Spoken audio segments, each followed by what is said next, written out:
ਨਿਰਮਲ ਸਮਰਾ ਜੀ ਹੁਣ ਸਾਡੇ ਨਾਲ ਨੇ। ਨਿਰਮਲ ਸਮਰਾ ਜੀ, ਜੀ ਆਇਆਂ ਨੂੰ, ਸਤਿ ਸ੍ਰੀ ਅਕਾਲ, ਸਵਾਗਤ ਆਪ ਜੀ ਦਾ। ਔਰ ਰੂਬਰੂ ਜੇ ਤੁਸੀਂ ਪ੍ਰੋਫੈਸਰ ਸ਼ੇਰ ਸਿੰਘ ਕੰਵਲ ਜੀ ਦੇ। ਮੱਲੀ ਸਾਹਿਬ, ਸਲਾਮ ਅਲੈਕਮ ਜੀ। ਜੀ ਵਾਲੇਕੁਮ ਸਲਾਮ ਜੀ ਆਇਆਂ ਨੂੰ। ਪ੍ਰੋਫੈਸਰ ਸਾਹਿਬ ਜੀ ਨੂੰ ਪੈਰੀ ਪੈਣਾ ਜੀ, ਸਾਰੇ ਮੇਰੇ ਭੈਣ ਭਰਾਵਾਂ ਨੂੰ, ਸਰੋਤਿਆਂ ਨੂੰ ਦਿਲ ਦੀਆਂ ਗਹਿਰਾਈਆਂ ਤੋਂ ਸਤਿ ਸ੍ਰੀ ਅਕਾਲ ਜੀ। ਸਾਹਿਬ ਵੱਲੋਂ ਸਤਿ ਸ੍ਰੀ ਅਕਾਲ ਜੀ। ਮੱਲੀ ਸਾਹਿਬ ਤੁਸੀਂ, ਹਾਂਜੀ ਪ੍ਰੋਫੈਸਰ ਸਾਹਿਬ ਕੁਝ ਕਹਿਣਾ ਚਾਹੁੰਦੇ ਆ? ਤੁਹਾਨੂੰ ਜੀ ਆਇਆਂ ਨੂੰ ਕਿਹਾ ਜੀ ਨਾ। Thank you professor, thank you ਜੀ। ਤੁਸੀਂ ਮੱਲੀ ਸਾਹਿਬ ਅੱਧੇ ਕਿਲੋ ਲਹੂ ਦੀ ਗੱਲ ਕੀਤੀ ਜੀ। ਜੀ ਜੀ, ਗੱਲ ਸੁਣੋ, ਸੱਚਾਈ ਜਿਹੜੀ ਇਹ ਆ ਜੀ, ਅੱਧਾ ਕਿਲੋ ਤੁਸੀਂ ਤੇ ਅੱਧਾ ਕਿਲੋ ਪ੍ਰੋਫੈਸਰ ਸਾਹਿਬ, ਇਹ 2 ਕਿਲੋ ਲਹੂ ਦਾ ਤੁਸੀਂ ਸਾਡਾ ਵਧਾਉਂਦੇ ਆ ਜੀ। ਤੁਹਾਡਾ ਬਹੁਤ ਧੰਨਵਾਦ, ਤੁਸੀਂ ਸਾਡੀ ਇੰਨੀ ਕਦਰ ਕਰਦੇ ਜੀ। ਤੇ ਬਾਕੀ ਸਰੋਤੇ 1 ਕਿਲੋ ਸਰੋਤੇ ਲਹੂ ਵਧਾਉਂਦੇ ਆ ਜੀ। ਇਹ ਇਹਨਾਂ ਦੀ ਜਿੱਦਾਂ ਨਾ ਮੰਨ ਲਓ ਵੀ ਅੱਖਰਾਂ ਰਾਹੀਂ ਜਿਹੜੀ ਇਹ ਤਾਰੀਫ ਕਰਦੇ ਆ, ਆਪਣਾ ਅੱਖਰ ਨਹੀਂ ਮੈਂ ਕਿੱਦਾਂ ਇਹਨਾਂ ਦਾ ਧੰਨਵਾਦ ਕਰਦਾ ਜੀ। ਤੁਹਾਡਾ ਬਹੁਤ ਧੰਨਵਾਦ, ਤੁਸੀਂ ਮਾਣ ਰੱਖ ਲਿਆ ਸਾਡਾ, ਥੈਂਕ ਯੂ। ਬਾਕੀ ਮੱਲੀ ਸਾਹਿਬ ਗੱਲ ਇਸ ਤਰ੍ਹਾਂ ਹੈ ਕਿ ਅੱਜ ਨਾ ਇੱਕ ਮੈਂ ਥੋੜੀ ਜਿਹੀ ਕਵਿਤਾ ਤੋਂ ਪਹਿਲਾਂ ਭੂਮਿਕਾ ਬੰਨਣੀ ਚਾਹੁੰਦਾ। ਤੇ ਗੱਲ ਇਸ ਤਰ੍ਹਾਂ ਕਿ ਇੱਕ ਪੰਜਾਬੀ 65 ਤੋਂ 70 ਸਾਲ ਦੀ ਨਾ ਮੁਟਿਆਰ, ਠੀਕ ਹੈ, ਹੁਸਨ ਮਾਰਦਾ ਚਮਕਾਰੇ ਉਹਦਾ, ਤੇ ਇੰਨੀ ਕੋ ਬੰਦਾ 65-70 ਤੋਂ ਥੋੜਾ ਜਿਹਾ 2 ਸਾਲ ਜ਼ਿਆਦਾ ਹੋਊਗਾ, ਗੱਭਰੂ, ਇਹ ਪ੍ਰਮਾਤਮਾ ਦਾ ਦਿੱਤਾ ਹੋਇਆ ਜਿੱਦਾਂ ਜਿਹੜੀ ਪਰਸਨੈਲਿਟੀ ਦੋਨਾਂ ਦੀ ਨਾ ਇੱਕ ਦੂਜੇ ਤੋਂ ਚੜ੍ਹਦੀ ਸੀ। ਕਿਤੇ ਵਿਆਹ ਦੀ ਪਾਰਟੀ ਤੇ ਨਾ ਜਾਣਾ ਸੀ ਉਹਨੇ, ਉਹ ਜਾਣ ਵਾਸਤੇ ਤਿਆਰ ਹੋ ਕੇ ਨਾ ਬਾਹਰ ਆਏ, ਤੇ ਗੱਭਰੂ ਨੇ ਨਾ ਗੋਰੇ ਰੰਗ ਦੇ ਕਾਲਾ ਸੁਰਮਾ ਚਮਕਦਾ ਵੇਖਿਆ। ਅੱਛਾ। ਤੇ ਮਜ਼ਾਕ ਵਿੱਚ ਉਹ ਕਹਿਣ ਲੱਗਾ, ਬੱਲੇ ਬੱਲੇ ਬੱਲੇ, ਵਾਹ ਜੀ ਵਾਹ, ਕਹਿੰਦਾ ਅੱਜ ਹੋਣਗੇ ਦਿਲਾਂ ਦੇ ਕਤਲ।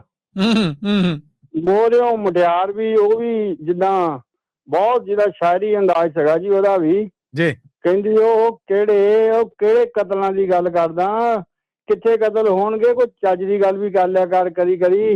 ਆ ਨਿਰਮਲ ਦੇਖ, ਕਹਿੰਦੀ ਇਹਨੂੰ ਦੇਖ, ਕਹਿੰਦੀ ਸਾਰੀ ਉਮਰ ਕਹਿੰਦੀ ਇਹ ਨੇ ਏਦਾਂ ਹੀ, ਕਹਿੰਦੀ ਮੇਰੇ ਨਾ ਬਸ ਮੈਂ ਗੱਲਾਂ ਕਰਦਾ ਰਿਹਾ ਇਹ। ਅੱਛਾ। ਗੱਭਰੂ ਅੱਗੇ ਹੌਲੀ ਜਿਹੜੀ ਕਹਿਣ ਲੱਗਾ, ਕਹਿੰਦਾ ਜਾ ਜਾ ਜਾ ਜਾ, ਕਹਿੰਦਾ ਜਾ ਸ਼ੀਸ਼ੇ 'ਚ ਦੇਖ ਕੇ ਹਾਜ਼ਰ ਆਪਣੇ ਆਪ ਨੂੰ।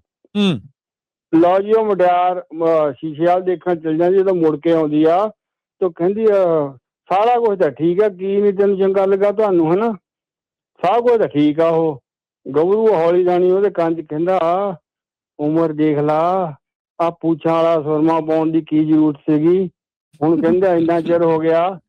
ਮੁਟਿਆਰ ਅੱਗਿਓਂ ਵੀ ਸੁਣਾ ਕੇ ਉਹਨੂੰ ਕਹਿੰਦੀ ਗੱਲ ਸੁਣੋ, ਕਹਿੰਦੀ ਓਏ ਉਮਰਾਂ 'ਚ ਕੀ ਰੱਖਿਆ, ਜੇ ਦਿਲ ਵਿੱਚ ਹੋਵੇ ਜਵਾਨੀ, ਬੰਦਾ ਬਣਦੇ, ਕਹਿੰਦੀ ਗੱਡੀ 'ਚ ਬੈਠ ਚਲੀਏ।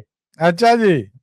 ਲਓ ਜੀ ਮੱਲੀ ਸਾਹਿਬ, ਰੱਬ ਦੇ ਬਖਸ਼ੇ ਹੋਏ ਗੋਰੇ ਰੰਗ ਤੇ ਸੁਰਮੇ ਦੇ ਚਮਕਾਰੇ ਤਾਂ ਪੈਂਦੇ ਸੀ ਜਿਹੜੇ, ਹਨਾ ਜੀ, ਪਰ ਉਹਨਾਂ ਦਾ ਆਪਸ ਵਿੱਚ ਹੀ ਪਿਆਰ, ਸਤਿਕਾਰ, ਮੁਹੱਬਤ, ਉਹ ਉਹਨਾਂ ਦੇ ਜਿੱਦਾਂ ਨਾ ਪਰਸਨੈਲਿਟੀ ਦੇ ਚਮਕਾਰੇ ਜਿਹੜੇ ਮੇਰੇ ਦਿਲ ਵਿੱਚ ਪਏ। ਮੈਂ ਉਹ ਕਿੱਦਾਂ, ਮੈਨੂੰ ਨਾ ਡਿਕਸ਼ਨਰੀ 'ਚ ਸ਼ਬਦ ਨਹੀਂ ਮਿਲੇ, ਮੈਨੂੰ ਪੰਜਾਬੀ ਇੰਨੀ ਮੱਲੀ ਸਾਹਿਬ ਸੱਚ ਦੱਸਾਂ ਇੰਨੀ ਗੂੜੀ ਆਉਂਦੀ ਨਹੀਂ, ਮੇਰੀ ਸੋਚ ਬਹੁਤ ਸੋਹਣੀ ਹੈ ਜੀ, ਬਹੁਤ ਸੋਹਣੀ ਹੈ ਇਹ ਅੱਜ ਹੀ ਹੈ ਤੁਹਾਡੀ, ਬਹੁਤ ਸੋਹਣੀ ਬੋਲਣ ਦੇ ਜੀ। ਕਹਿੰਦਾ ਜੀ ਜੋੜੀਆਂ ਜੱਗੋਂ ਥੋੜੀਆਂ ਨਰੜ ਬਸੇਰੇ, ਫਿਰ ਮੇਰੇ ਦਿਲ ਵਿੱਚ ਜਿਹੜੀ ਥੋੜੀ ਬਹੁਤੀ ਪ੍ਰਮਾਤਮਾ ਨੇ ਕਲਾ ਬਖਸ਼ੀ ਆ ਕਲਮ ਦੀ, ਉਹ ਠੋਕਰਾਂ ਮਾਰਨ ਲੱਗ ਪਏ ਮੈਨੂੰ ਜੀ। ਤੇ ਅੱਖੀ ਦੇਖੀ ਮੁਹੱਬਤ ਤੇ ਪਿਆਰ ਦੀ ਸੱਚਾਈ ਦੇ ਜਿਹੜੇ ਚਮਕਾਰੇ ਮਾਰਦੇ ਮੋਤੀ ਨਾ, ਇਹਨਾਂ ਨੂੰ ਇੱਕ ਮਾਲਾ ਵਿੱਚ ਪਰੋ। ਅੱਜ ਮੇਰੀ ਰਚਨਾ ਦਾ ਸਿਰਲੇਖ ਹੈਗਾ ਜੀ ਸੁਰਮੇ ਦੇ ਚਮਕਾਰੇ। ਬਿਲਕੁਲ ਠੀਕ ਹੈ ਜੀ ਮੱਲੀ ਸਾਹਿਬ। ਸੁਰਮਾ ਨਾ ਜਿੱਦਾਂ ਜਾਂ ਸਮਿਆਂ 'ਚ ਅਸੀਂ ਗਰੋਨ ਅਪ ਹੋਏ, ਮੈਂ ਗਰੋਨ ਅਪ ਹੋਇਆ ਜੀ ਜੀ, ਆਮ ਮੁਟਿਆਰਾਂ ਦੇ ਜਿੱਦਾਂ ਨਾ ਚਮਕਾਰੇ ਮਾਰਦਾ ਦਿਸਦਾ ਸੀ ਆਲੇ ਦੁਆਲੇ, ਠੀਕ ਹੈ। ਤੇ ਇਹ ਬਹੁਤ ਉਹਨਾਂ ਦੇ ਗਹਿਣਿਆਂ 'ਚ ਇੱਕ ਬਹੁਤ ਮਹੱਤਵਪੂਰਨ ਗਹਿਣਾ ਸੀ ਇਹ। ਪਰ ਜਿੱਦਾਂ ਸਮਾਂ ਜਿਹੜਾ ਕਰਵਟ ਬਦਲਦਾ ਗਿਆ, ਸੁਰਮੇ ਵਿਚਾਰੇ ਨੂੰ ਉਹਦੀ ਕਦਰ ਘਟਦੀ ਗਈ। ਹੁਣ ਅੱਜ ਕੱਲ੍ਹ ਤਾਂ ਨਾ ਛੋਟੀਆਂ ਉਹ ਸਾਈਆਂ ਚੱਲ ਪਈਆਂ, 4-4 5-5 ਉਹ ਨਹੀਂ ਆਪਣੇ ਪਰਸਾਂ ਵਿੱਚ ਪਾਈਆਂ ਹੁੰਦੀਆਂ, ਤੇ ਸੁਰਮਾ ਵਿਚਾਰਾ ਸ਼ੀਸ਼ਿਆਂ ਵਿੱਚ ਬੰਦ ਕੀਤਾ, ਓਦਾਂ ਹੀ ਅਲਮਾਰੀਆਂ ਵਿੱਚ ਪਿਆ ਰਹਿੰਦਾ। ਤੇ ਲਓ ਮੈਂ ਕਵਿਤਾ ਸ਼ੁਰੂ ਕਰਦਾ ਜੀ ਆਪਣੇ। ਇਰਸ਼ਾਦ ਜੀ ਇਰਸ਼ਾਦ। ਬਿਨ ਸੁਰਮੇ ਦੇ ਕਹਿੰਦਾ ਸੋਹਣੀ ਲੱਗਦੀ, ਬਿਨ ਸੁਰਮੇ ਦੇ ਸੋਹਣੀ ਲੱਗਦੀ, ਸੋਹਣੀ ਤੂੰ ਮਨਮੋਹਣੀ ਲੱਗਦੀ। ਆਹਾ ਆਹਾ। ਤੈਨੂੰ ਸੱਚੋ ਸੱਚ ਸੁਣਾਇਆ ਆ ਸੁਰਮਾ ਪੰਜ ਰਤੀਆਂ, ਨੀ ਦੱਸ ਕਿਹੜਿਆਂ ਕੰਮਾਂ ਨੂੰ ਪਾਇਆ ਤੇ ਸੁਰਮਾ ਪੰਜ ਰਤੀਆਂ। ਵਾਹ ਜੀ ਵਾਹ, ਵਾਹ ਜੀ ਵਾਹ। Thank you professor Sahib ji. ਕਹਿੰਦਾ ਸੁਣੋ ਮੱਲੀ ਸਾਹਿਬ, ਪਹਿਲਾ ਮੋੜ ਜੀ, ਜ਼ਿੰਦਗੀ ਦਾ ਪਹਿਲਾ ਮੋੜ। ਕਹਿੰਦਾ ਪਹਿਲੇ ਮੋੜ ਤੇ ਕਤਲ ਹੋ ਗਿਆ, ਪਹਿਲੇ ਮੋੜ ਤੇ ਕਤਲ ਹੋ ਗਿਆ, ਮਰ ਗਏ ਆਸ਼ਿਕ ਸਾਰੇ ਨੀ। ਵਾਹ। ਪਰ ਨਾ ਕਾਬੂ ਆਏ ਪੁਲਿਸ ਦੇ, ਪਰ ਨਾ ਕਾਬੂ ਆਏ ਪੁਲਿਸ ਦੇ, ਨੈਣ ਤੇਰੇ ਹਥਿਆਰੇ ਨੀ। ਵਾਹ ਜੀ ਵਾਹ। ਤੂੰ ਕਾਤਲ ਤੂੰ ਜ਼ੁਲਮੀ, ਤੂੰ ਕਾਤਲ ਤੂੰ ਜ਼ੁਲਮੀ, ਆਪਾਂ ਕਹਿ ਕੇ ਕੇਸ ਚਲਾਇਆ ਸੁਰਮਾ ਪੰਜ ਰਤੀਆਂ, ਨੀ ਦੱਸ ਕਿਹੜਿਆਂ ਕੰਮਾਂ ਨੂੰ ਪਾਇਆ ਸੁਰਮਾ ਪੰਜ ਰਤੀਆਂ। ਵਾਹ ਜੀ ਵਾਹ, ਵਾਹ ਜੀ ਵਾਹ, ਕੀ ਬਾਤਾਂ। ਥੈਂਕ ਯੂ ਜੀ। ਲਓ ਜੀ ਦੂਜਾ ਮੋੜ ਆ ਗਿਆ।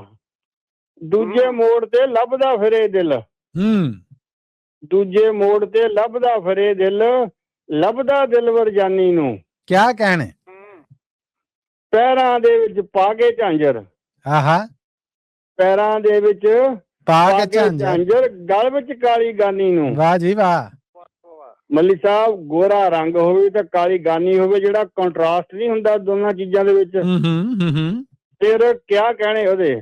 ਕਿਆ ਬਾਤਾਂ। ਪੈਰਾਂ ਦੇ ਵਿੱਚ ਪਾ ਕੇ ਝਾਂਜਰ, ਗਲ ਵਿੱਚ ਕਾਲੀ ਗਾਨੀ ਨੂੰ, ਘੁੰਮਿਆ ਦੇਸ਼ ਪੰਜਾਬ ਦਾ ਸਾਰਾ, ਘੁੰਮਿਆ ਦੇਸ਼ ਪੰਜਾਬ ਦਾ ਸਾਰਾ, ਪਰ ਗੱਭਰੂ ਪਸੰਦ ਨਹੀਂ ਆਇਆ ਆ ਸੁਰਮਾ ਪੰਜ ਰਤੀਆਂ, ਨਹੀਂ ਦੱਸ ਕਿਹੜਿਆਂ ਕੰਮਾਂ ਨੂੰ ਪਾਇਆ ਆ ਸੁਰਮਾ ਪੰਜ ਰਤੀਆਂ। ਵਾਹ ਜੀ ਵਾਹ, ਵਾਹ ਜੀ ਵਾਹ।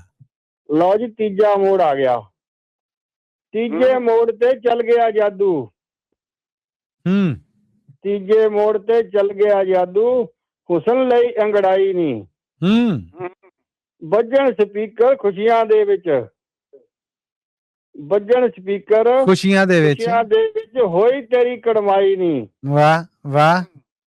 ਮਰਦੇ ਆਸ਼ਿਕ, ਮਰਦੇ ਆਸ਼ਿਕ ਸਮਰੇ ਦੇ, ਜਦ ਮੂੰਹ ਵਿੱਚ ਪਾਣੀ ਪਾਇਆ ਆਹਾ ਸੁਰਮਾ ਪੰਜ ਰਤੀਆਂ, ਨਹੀਂ ਦੱਸ ਕਿਹੜਿਆਂ ਕੰਮਾਂ ਨੂੰ ਪਾਇਆ ਤੇ ਸੁਰਮਾ ਪੰਜ ਰਤੀਆਂ।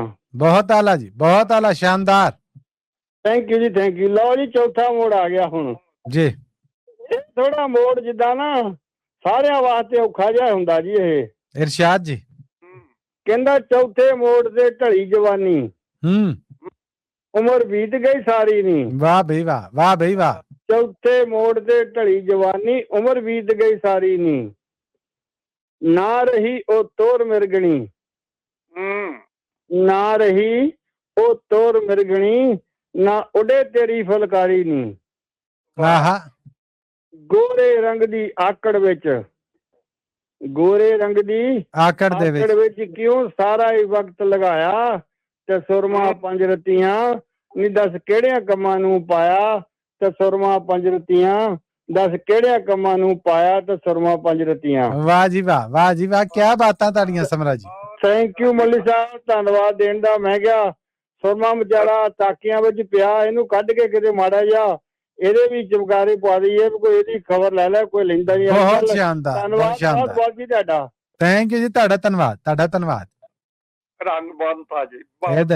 ਔਰ ਨਿਰਮਲ ਸਮਰਾ ਜੀ ਨੇ ਜਿਹੜੇ ਇਹਨਾਂ ਵਾਸਤੇ ਮੈਸੇਜ ਛੱਡਿਆ, ਮੋਹਨ ਲਾਲ ਜੀ ਨੇ YouTube ਤੇ ਬਹੁਤ ਸਾਰੀ ਦਾਤ ਭੇਜੀ ਸਮਰਾ ਜੀ ਤੁਹਾਡੇ ਲਈ।